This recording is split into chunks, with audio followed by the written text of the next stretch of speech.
I'm not sure when the city decided to quiet down tonight. It doesn't happen all at once here. The traffic doesn't just vanish, and the voices don't disappear in a single breath. They thin out little by little, like light fading from a sky that doesn't want to let go of the day.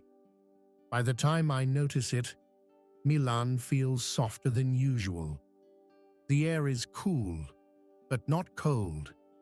It smells faintly of stone, metal, and something almost sweet, like the last trace of perfume left hanging in the air after the person has already turned the corner. Far away, a tram rolls along its tracks with a low, tired sigh. The sound echoes for a moment, then is swallowed by the distance. I walk slowly toward the Galleria, not because there is a reason to hurry and not because there is a reason to linger. It just feels like the right place to be on a night when the city has lowered its voice. The streets around the Duomo are usually bright and crowded. Tonight, they look like an after-image of themselves, a version drawn with softer lines. The shop windows still glow, but their reflections feel less sharp on the pavement. The voices that remain are low, folded into quick goodnights and the last steps of people going home. When I finally reach the entrance of the Galleria, it feels like standing at the threshold of a different kind of night. From the outside, it is a tunnel of light and shadow. The arch rises above me with the calm assurance of something that has watched. Many nights like this, one pass and fade. Beyond it, I can see the warm glow of the lamps stretching inward, drawing a path across the polished floor. I take a breath, step inside, and the sound of the city softens all at once. It doesn't disappear, it just moves farther away, like someone closing a door gently in another room. My footsteps find the marble with a small, clear echo. Not loud, not sharp, just present enough to remind me that I am here in this moment, inside this vast, quiet space. The Galleria feels larger at night. With fewer people crossing under its glass ceiling, there is more room for the air to settle, more room for the light to stretch itself along the arches and curves. I tilt my head back. Above me, the glass roof holds a fragment of the sky, a dark, distant blue, scattered with a few faint reflections. The city lights below rise up toward it, touching the glass and stopping there, as if the night and the building have agreed on how much of each other they will share. The lamps along the walls glow with a patient warmth. Their light spills across the mosaics on the floor, tracing the patterns with a gentle care that feels almost deliberate. I walk toward the center, where the space opens into a quiet crossroads. During the day, this is a place of movement: tourists, hurried steps, sudden stops for photos, laughter, conversations in rushing languages. Tonight, it is simpler.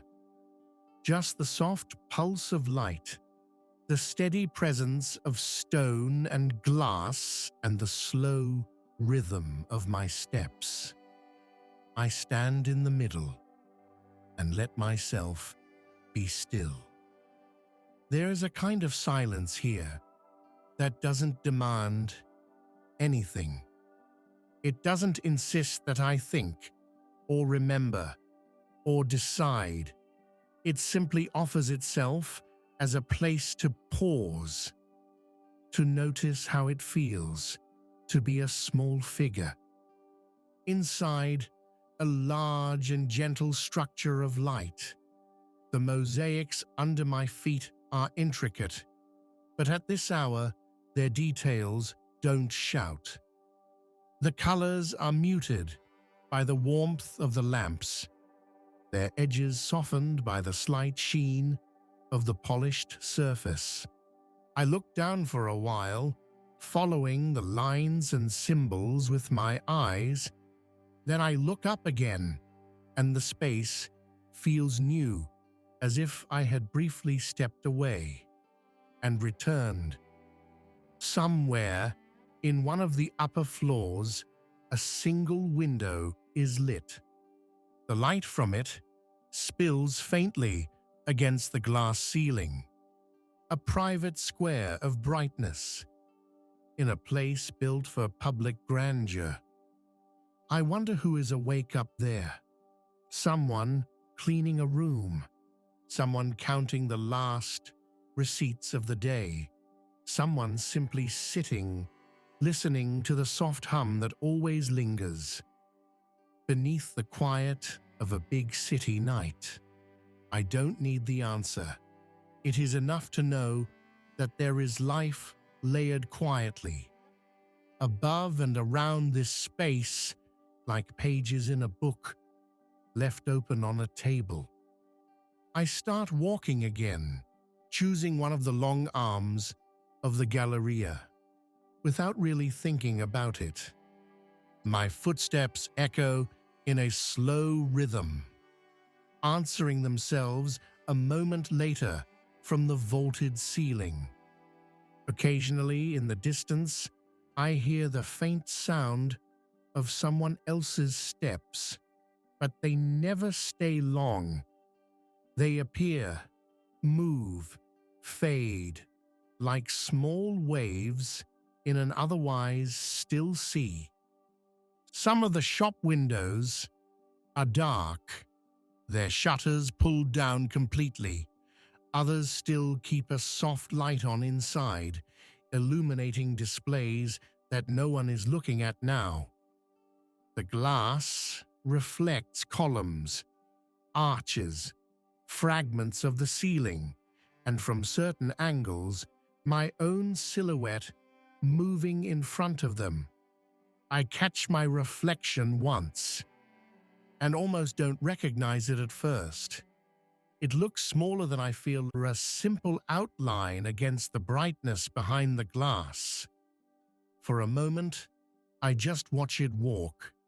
Then I look away and focus instead on the way the light collects quietly in corners and spills gently across the floor. There is something comforting in the way. The Galleria doesn't rush me. I don't feel pushed to keep moving, and I don't feel pulled to stop. I am simply allowed to exist inside its geometry, without being asked to do anything more than that. Outside, I know that cars are still passing, that some windows are still bright, that laughter is still rising from a few late tables somewhere.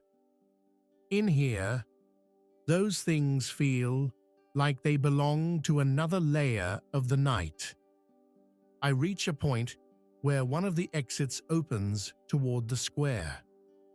From where I stand, I can see a slice of the Duomo's facade, lit in cold, careful light.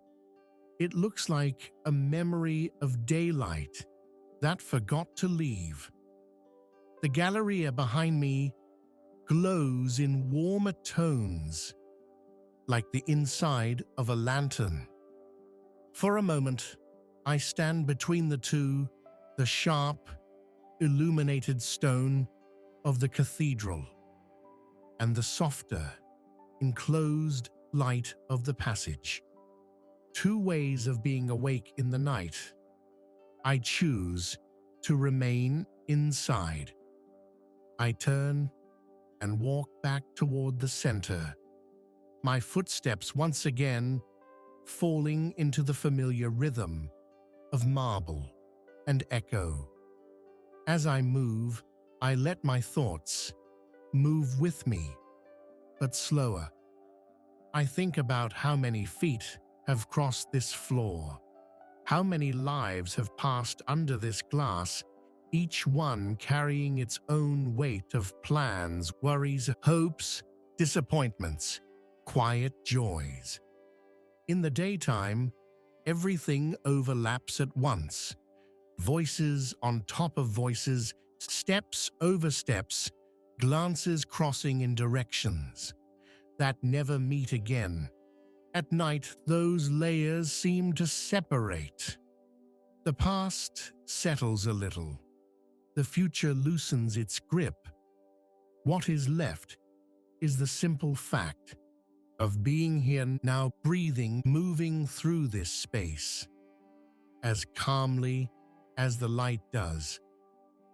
I drift slowly back toward the very center of the crossing and let my steps come to a stop again.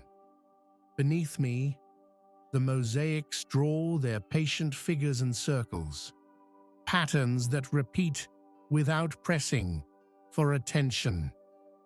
I rest my gaze on a small fragment of the floor, a single curve, a single color, one quiet detail in a design much larger than I can see at once. It feels strangely reassuring. I don't have to understand the whole pattern to feel held by it. A faint breeze moves through the passage, too soft to be called wind, just enough to cool the surface of my skin and stir the edges of the silence. It brings with it a thin thread of sound from outside. A car turning, someone laughing, a distant door closing. The noise arrives worn down, already gentler, as if the night itself had smoothed it out before letting it reach this place. I find a spot near one of the columns and lean my back against the cool stone. From here, I can see the curve of the ceiling, the way the metal ribs trace patterns against the glass, the way the lamps line up in patient repetition along the walls. I listen. The Galleria has its own quiet language. A faint creak from somewhere high above, where glass and metal adjust to the change in temperature. The muffled roll of a suitcase wheel far away.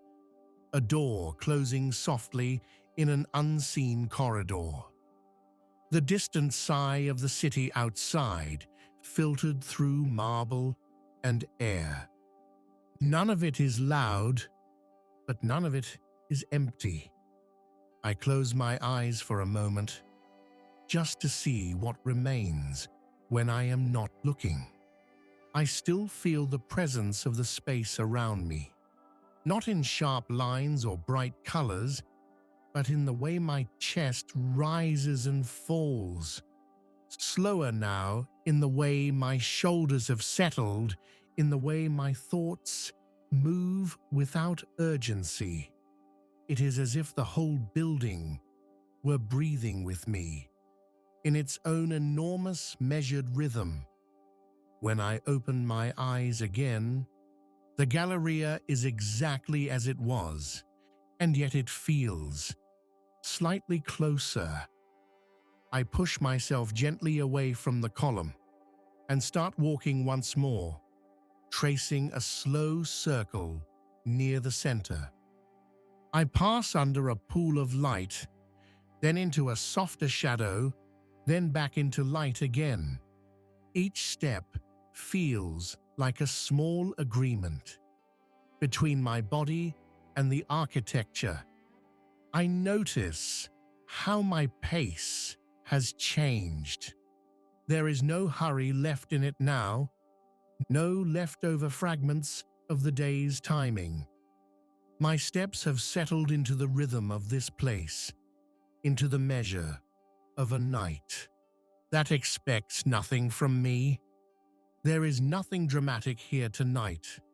No sudden revelations, no sharp turns, no answers that arrive all at once. Just the simple comfort of being allowed to be quiet in a place that is quiet with me. I make another slow circuit, then another. The world beyond these walls keeps moving, but in here, time feels thick and gentle, like a fabric wrapped loosely around the hours. Somewhere overhead, a faint vibration runs along the glass. Perhaps the change of air, perhaps the echo of a tram passing farther away. It arrives as a tiny shiver of sound, then disappears again into stillness. Eventually, I know I will leave. The night will move on.